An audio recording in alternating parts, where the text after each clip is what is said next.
নে মই বচাব তুমি যদি তিলিককে যদি তললৈ গুচি যোৱা তেতিয়া তোমাক কোনে বচাব কি হ'ব কচোন মানে মৰ্ণিঙত মানে ছট পূজাৰ আয়োজন কৰা হ'ব মানে নদীৰ ঘাটত এইখন কিন্তু আমাৰ এইটো অলপ মিছকনচেপশ্যন হৈ গ'ল এতিয়া আহিলোঁ চাইছোঁ কোনো মানুহ চানুহ নাই একচুৱেলি কাইলৈ ৰাতিপুৱা আছিলে হেল্ল' গাইজ এতিয়া ৰাতিপুৱা একচুৱেলি সম্পূৰ্ণ ৰাতিপুৱা হোৱা নাই এতিয়া 4:35 হৈছে মানে আজি যি ছট পূজা আছে ছট পূজা কাৰণেহে আমাৰ ধনচিৰি ঘাটত যি গোলাঘাটৰ তাতে উদযাপন কৰা হ'ব গতিকে আজি যিহেতু আমি হোষ্টেলত থাকোঁ গোটেইকেইটা আমি 3:30 বজাতে উঠিলোঁ 3:30 বজাতে উঠি মেলি ৰেডি হৈ এতিয়া আমি যাবলৈ ওলাইছোঁ ঠাণ্ডা লাগি গৈছে ঠাণ্ডা লাগিছে ন আজি মানে সোনকালে উঠিলোঁ কাৰণে প্ৰথম ঠাণ্ডা ফিলটো অনুভৱ হৈছে ন বহুত দিনৰ পিছত দেখিম এতিয়া আপোনালোকে চাওক গোটেই ৰাস্তাটো সম্পূৰ্ণ আন্ধাৰ হৈ আছে আৰু এটা মানুহ নাই আৰু আমি কেইটা বাইক চলাই গৈ আছোঁ ধনচিৰি ঘাটৰ ফালে আমি কেইটা 3:30 বজাতে উঠি মেলি আহি ধনচিৰি ঘাট পালোহি আৰু ভাবিছিলোঁ আজি মানে মৰ্ণিঙত মানে ছট পূজাৰ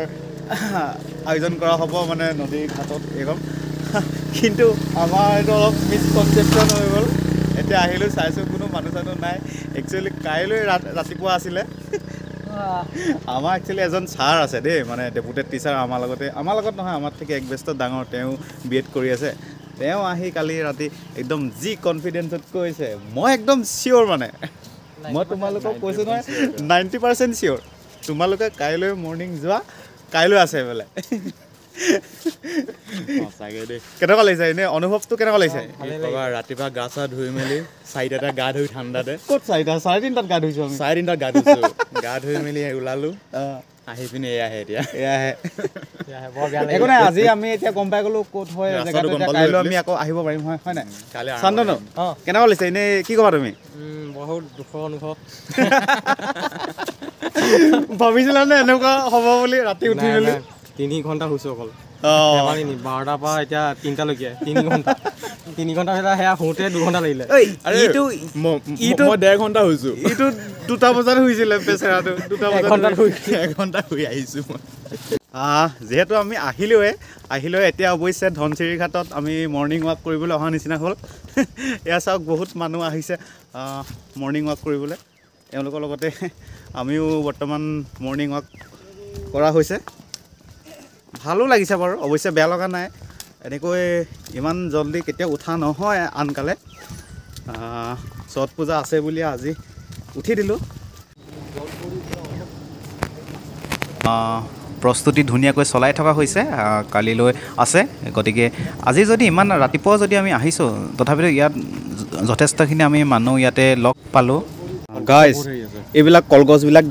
দেখিছেনে এইবিলাকো কাটি থৈছে মই মানে আগতে অহা নাই মানে ছট পূজাত দেই একচুৱেলি নাজানো মানে এইবিলাক কি কামত ইউজ কৰা হয় আপোনালোকে মোক কমেণ্ট ছেকশ্যনত জনাবচোন কোনোবাই যদি জানে মানে বহুত আছে দেই এইখিনি এনেকৈ যেনেকৈ দেখিছে আপোনালোকে একদম তাতো তেনেকৈ ইয়াত দেখিছেনে তাতো কলগছ কাটি থোৱা হৈছে মানে ধুনীয়াকৈ আয়োজন কৰিছে মানে একদম নদীখনৰ পাৰে এইবিলাক চাওকচোন আৰু কিমান মানে এনেকৈ সৰু ঘৰ বনাই দিছে ছট পূজাত মেইনলি সূৰ্য দেৱতাৰ ওচৰত পূজা কৰা হয় গুড হেল্থ প্ৰস্পাৰিটি আৰু হেপিনেছৰ কাৰণে ইয়াতে মানে যথেষ্ট আহি ভাল লাগিছে এটা ধুনীয়া পৰিৱেশ আছে এইখন ধনচিৰি নৈখন দেখিছেনে এইখন ছাইডতে আছে আৰু এই যি ছট পূজা মেইনলি আমাৰ ভাৰতবৰ্ষৰ বিহাৰ আৰু ঝাৰখণ্ড সেই ষ্টেটকেইখনত মেইনলি মানে ছট পূজা পালন কৰা হয় আৰু বিশেষকৈ এই যি ছট পূজা মেইনলি মানে এই বিহাৰী লোকসকলে উদযাপন কৰে আৰু এই ছট পূজা প্ৰায় 4 দিন ধৰি চলে ইয়ালৈ আহি মেলি এজন গৌৰৱে দেখিছেনে কেনেকৈ নদীখনত নামি আছে আৰু এইফালে ফটো মাৰিছে চাওকচোন কেমেৰামেন চাওক না কেনেকৈ ৰখি মাৰিছে ফটো পানী ডুবি গ'লে আকৌ ই যদি এতিয়া যদি ইটো সাঁতুৰিব নাজানে মই বচাব তুমি যদি তিলিককে যদি তললৈ গুচি যোৱা তেতিয়া তোমাক কোনে বচাব কি হ'ব কচোন এইখন গৈছে নহয় তোমাৰতো ৱেইট কিমান আছে ক'লা 74 তোমাকতো আমি এতিয়া উঠাই নিব নোৱাৰিম ইমান ৱেইট তাক বচাব যাওঁতে মই ডুবি যামগৈ তাক বচাব যাওঁতে মই উঠি যাম ঠাণ্ডা নহয় ই মানে পানীত নামি গ'ল আৰু কৈছে বোলে আহা পানীত নামি চোৱা পানীখিনি ঠাণ্ডা নহয় বাকী সি এই ছট পূজাৰ সন্দৰ্ভত তুমি কিবা ক'বা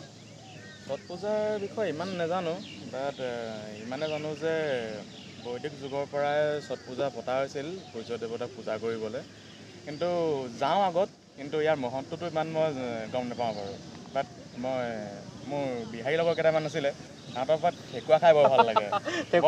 ঠেকুৱা লগতে এইবিলাক ক্ষীৰ আৰু ফল মূলো দিয়া হয় বুলি কোৱা হয় খালি মই কিন্তু স্পেচিয়েল ঠেকুৱা খাবলৈহে যাওঁ নহয় মই মানে দেখি আছোঁ মানে দেই এনেকৈ ফেচবুক বা তোমাৰ এনেকৈ ভিডিঅ' চিডিঅ' দেখোঁ কিন্তু নিজে একচুৱেলি আজিলৈকে খাই নাপোৱা মানে সেইটো মই এক্সপিৰিয়েঞ্চ কৰা নাই এইটো এতিয়া একচুৱেলি তুমি গম পাবা মানে বহুত ভাল লাগে দেই বহুত ভাল লাগে ন এবাৰ মানে যদি বিহাৰী লগৰ আছে স্পেচিয়েলি ঠেকুৱা কাৰণে মই মানে স্পেচিয়েল ৰিকুৱেষ্ট এটা কৰি থৈ দিওঁ কি মোলে থৈ দিবি বৰ ভাল পাওঁ খাই পিনি আৰু হয়ো বহুত টেষ্টি হয় নেকি একদম বাৰু এবাৰ বাৰু মই তেতিয়াহ'লে টেষ্ট কৰি চাব লাগিব বাকী শান্তনু তুমি কিবা ক'বা নেকি একচুৱেলি ছট পূজাৰ বিষয়ে ময়ো ইমান ভালকৈ নাজানো তথাপিও ছট পূজা পাতিলে মানে যোনটো ফেমিলি বোন আৰু কমিউনিটি যোনটো বোন হয় সেইটো মানে বেছিকৈ ষ্ট্ৰং হয় মানে সেইকাৰণে মানে ছট পূজাটো প্ৰত্যেক বছৰে পতা হয় আৰু এইটো মানে আগৰ পৰাই পাতি আছে মানে এতিয়াও চলি আছে এইটো তাতেতো এই ছট পূজাত মেইনলি তোমাৰ আইডল ইউজ কৰা নহয় মানে মূৰ্তি পূজা কৰা নহয় আৰু আমাৰ নৱবৈষ্ণৱ ধৰ্মৰ যি শংকৰদেৱ সেই শংকৰদেৱো ঠিক তেনেদৰে যেনেকৈ মূৰ্তি পূজা বিৰোধিতা কৰিছিল আমি এই ছট পূজাটো তাৰ প্ৰতিচ্ছবি এখন দেখা পাওঁ য'ত মানে কোনো মূৰ্তি পূজা কৰা নহয় ডাইৰেক্ট ইয়াতে মানুহবিলাক আহি সূৰ্য দেৱতাক পূজা কৰে গতিকে এটা বহুত ধুনীয়া মানে এক্সপিৰিয়েঞ্চ হ'ব মানে আমি কাৰণ মানে অহাকালিলৈও আহিম নহয় জানো হয় গতিকে আজি যিহেতু আমি আহিম সেইখিনি আমি মানে উপভোগ কৰিবলৈ নাপালোঁ গতিকে আমি কাইলৈও আহিম বাকী ইয়াত যে এই সৰু সৰু ঘৰকেইটা দেখিছে এই ঘৰকেইটাত একচুৱেলি মানে মানুহে কাপোৰ সলাবলৈ ইউজ কৰে ইয়াতে যিহেতু বহুতো অঞ্চলৰ পৰা বহুত মানুহ আহি ইয়াতে ভিৰ কৰেহি গতিকে এই ৰুমকেইটা সৰু সৰু তেওঁলোকে ইউজ কৰে আৰু ইয়াতে মানে আমি এগৰাকী বাইদেউ লগ পালোঁ তেওঁ ধুনীয়াকৈ আমাক ক'লে আৰু বুজাই দিলে যে আজি আবেলি 2টা বজাৰ পৰা ইয়াতে মেইনলি মানুহবিলাক আহে আৰু ইয়াতে ভিৰ কৰেহি আৰু ৰাতিভাগলৈ এনেকুৱা পৰিস্থিতি হয় যে মেলা সদৃশ পৰিৱেশৰ সৃষ্টি হয় আৰু ৰাতিলৈ প্ৰায় 2 ঘণ্টামানৰ কাৰণেহে অলপ মানে পাতল হয় মানুহ তাৰ পাছত কিন্তু কাইলৈ একদম ৰাতিপুৱালৈকে যথেষ্ট মানুহ ইয়াতে দেখা পোৱা যায়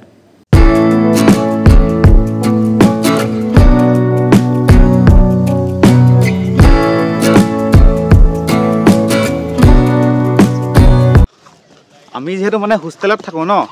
আমাৰকেইটাক মানে ৰাতিপুৱা 6টামান বজাত জগাবলৈ আমাৰ লগৰ এটা আহে অভিজ্ঞান বুলি সি সদায় আহে আৰু আহি ডাইৰেক্ট সি মানে চাহ বনাবলৈ লাগে নহ'লেও কেতিয়াবা আমাৰ এই শান্তনুৱে বনায় আৰু চাহ খাওঁ সি কিন্তু আজি গম নাপায় যে আমি এনেকৈ যে ওলাই আহিছোঁ মানে এতিয়া চাগে সি ইমান সময় গৈ আমাৰ ৰুমটো দেখিছে চাগে এটা তলা ওলমি আছে ভাবিছে চাগে আমি ক'লৈ গ'লোঁ বুলি পিছে আজিও মানে আজি আমি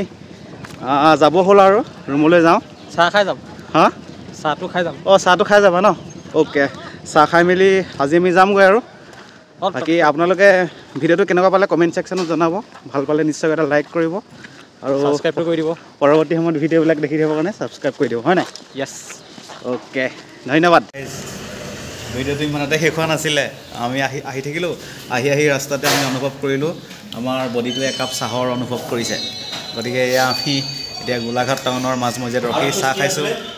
আৰু পেৰা লগত আছে এইফালে কালাকান আছে এইফালে এইটো মিঠা এপিচ লৈছে এইটো কি নাম নাজানো এইটো বৰফি বুলি কয় এইটো বৰফি নহয় এতিয়া আপোনালোকে চাওক আমি মানে য'ত চাহ খাইছিলোঁ তাতে মানে গোলাঘাটৰ টাউনৰ একদম ওচৰতে এইখন কিমান এখন ডাঙৰ বজাৰ ইয়াতে মানে মেক্সিমাম ফল মূল উলিওৱা হৈছে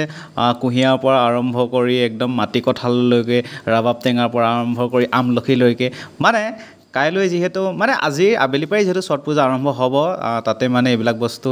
প্ৰয়োজন হয় আৰু ইয়াতে কোৱা হয় যে একদম মানে চব বস্তু ফল মূলেই হওক বা যিয়ে নহওক লাগিলে ইয়াত যদি হালধিও আনিছে চব গোটেই গছজোপা মানে এনেকৈ উঘালি আনিছে পূৰা মানে গোটাকৈ লাগে গতিকে এইখন ৰাতিপুৱাতে মানে আমি এখন বজাৰ দেখা পালোঁ যথেষ্ট ডাঙৰো হয় অৱশ্যে বজাৰখন বাকী আজিলৈ ইমানেই আৰু আপোনালোকে ভিডিঅ'টো চাই কেনেকুৱা পালে মোৰ কমেণ্ট ছেকশ্যনত জনাব ভাল পালে লাইক কৰিব শ্বেয়াৰ কৰিব আৰু ছাবস্ক্ৰাইব কৰি দিব ধন্যবাদ